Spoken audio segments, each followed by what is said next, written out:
What's up, summoners? King Blair here. Today we're gonna be talking about the conference that just happened in Korea with Smilegate and the Korea server. So some of you guys don't know, Korea right now is not happy with Smilegate.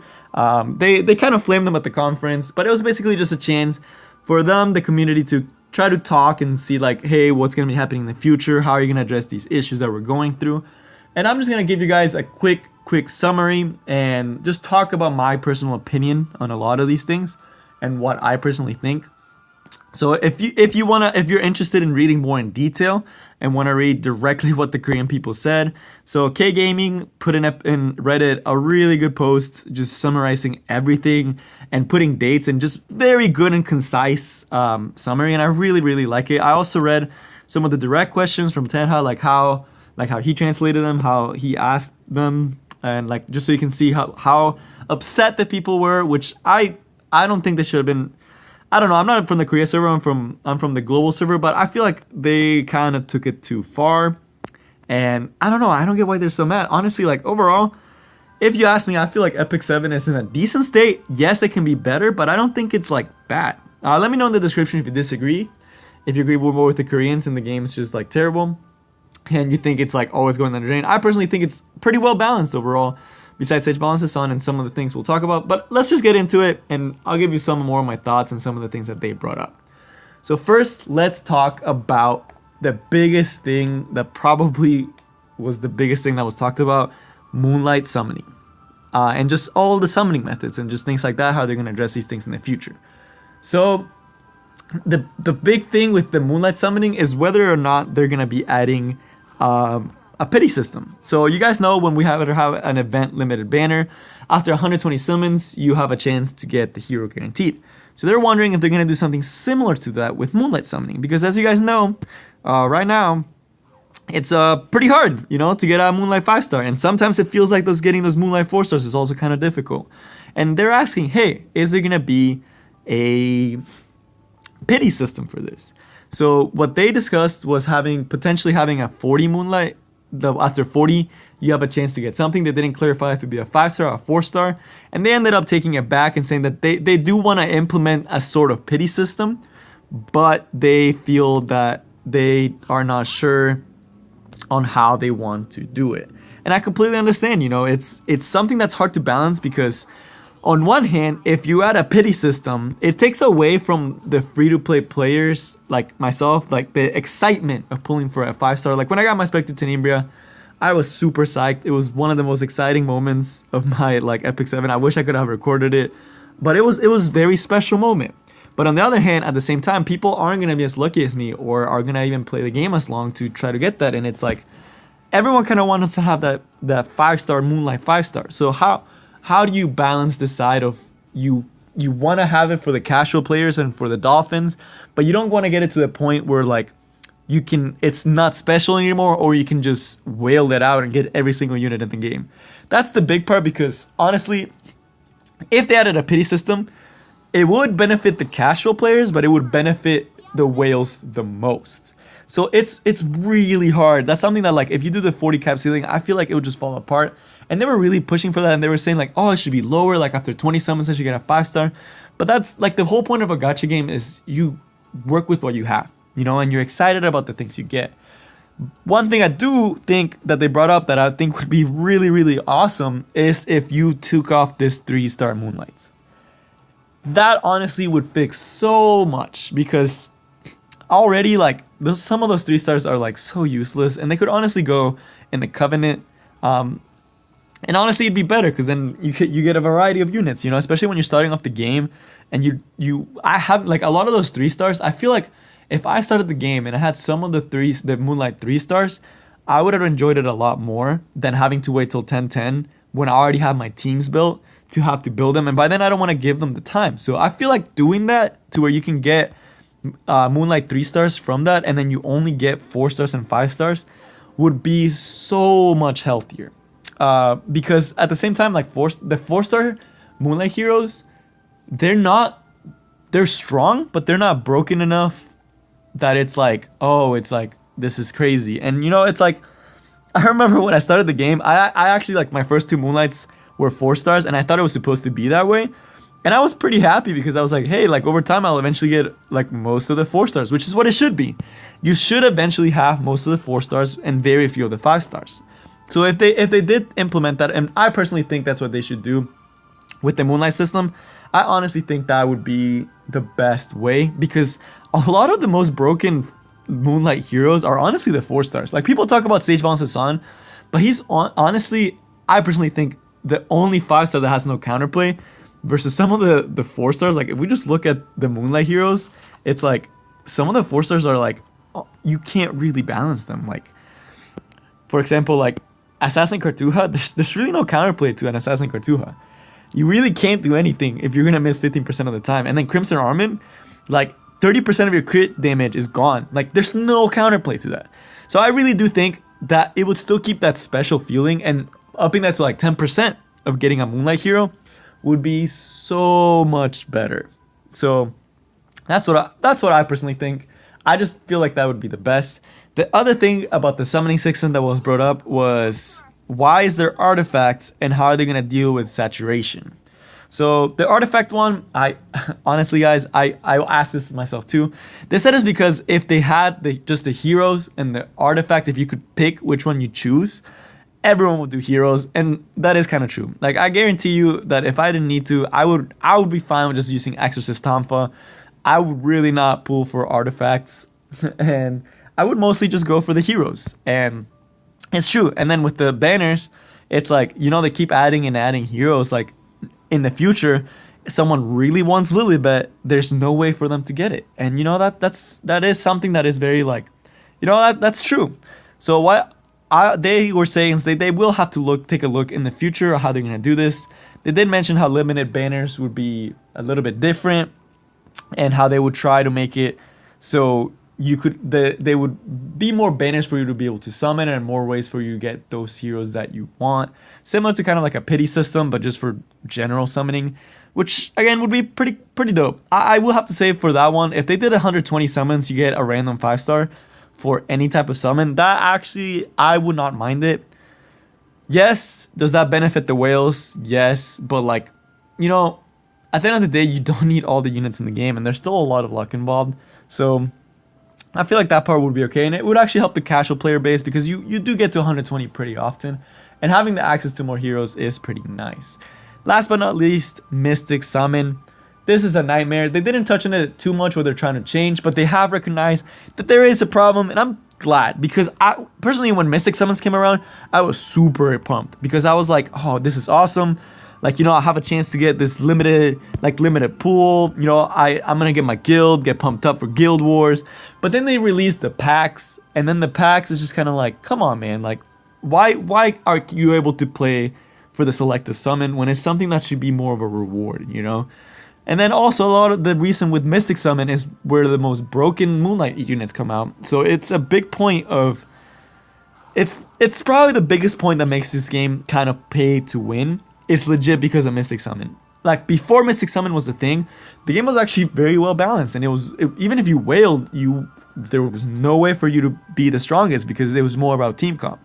So that's gonna come to bring me to the next part of this video, and a lot of the complaints that they talked in the Korea survey, which is the addition or the nerfing and balancing of Moonlight heroes, which is something that honestly, I'm glad they brought it up. Right now, as you guys know, Sage Balance Hassan is a thing. Arbiter Mildred is a thing.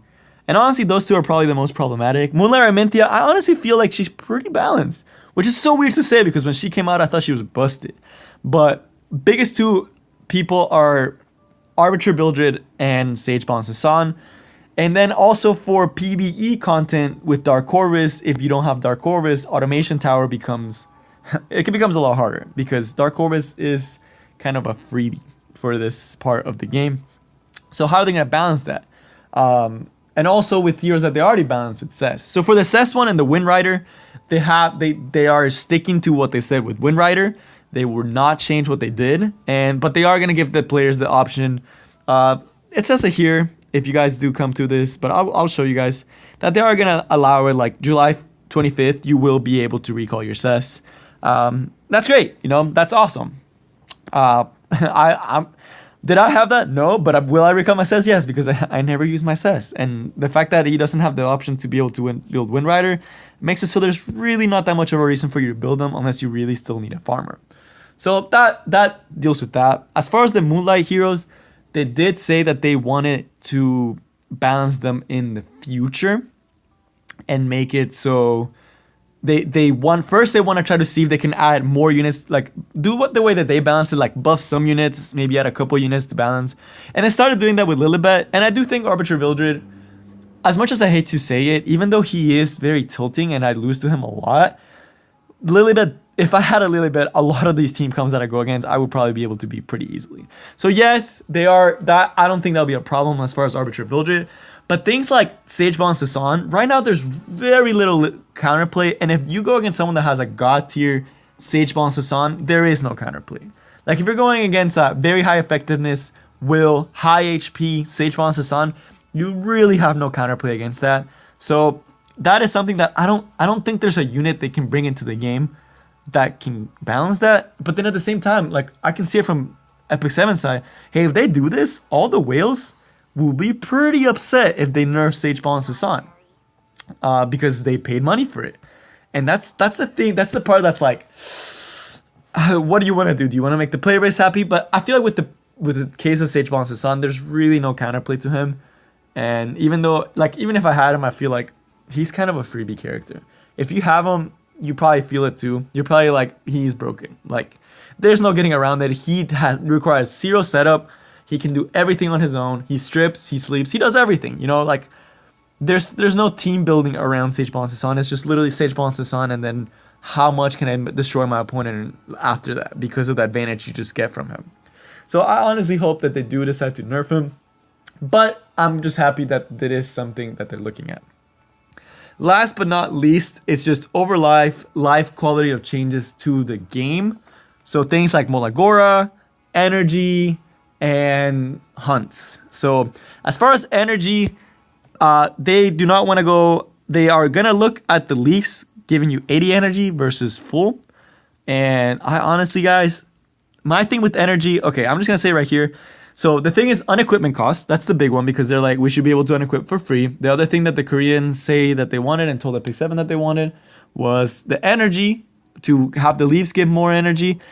And the last one was the auto feature, that they want a whale auto feature to be able to auto the game and just leave it on and just let it run by itself.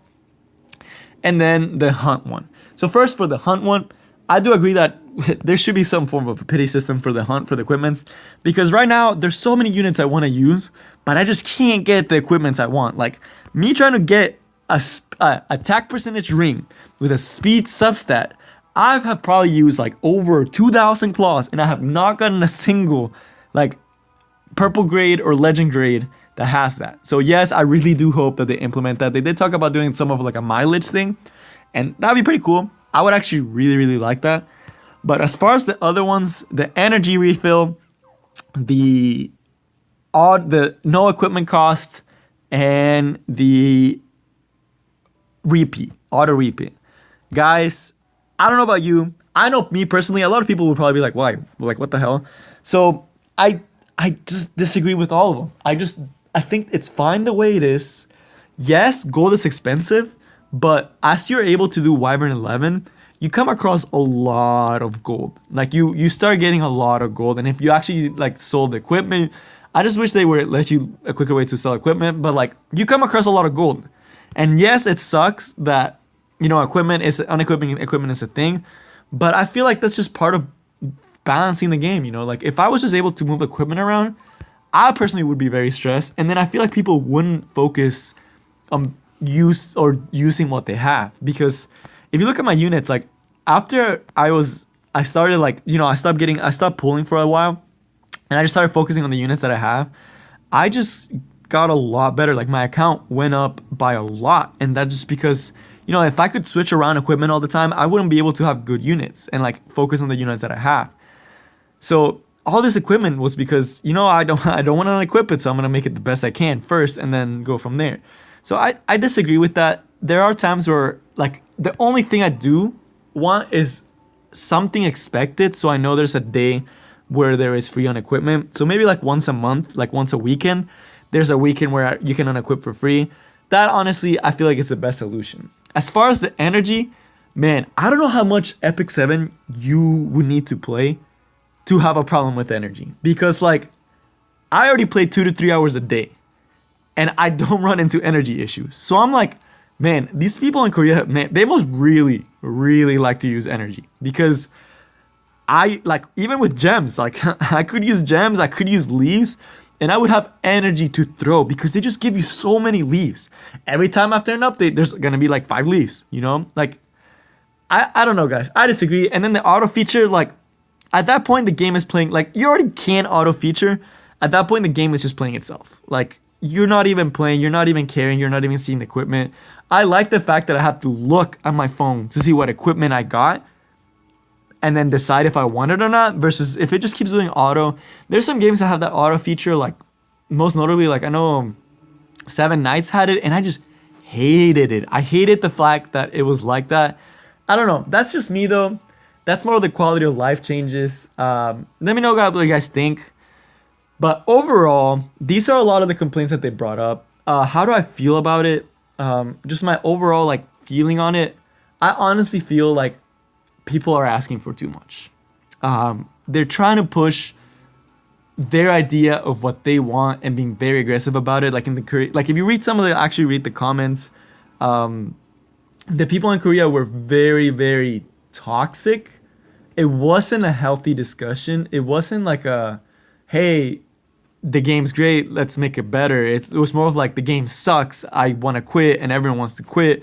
Do this. And it's like, I disagree with that, you know? Like, overall, like, coming from a lot of mobile games, like, I've played Summoner's War, Seven Nights, man, I could, there's so many. If I just go in, like, I played FGO, I played all the big names, you know? And there hasn't been a game that has just captured my attention like Epic 7 has. Like, coming from Summoner's War, it's the reason I quit Summoner's War was Epic 7.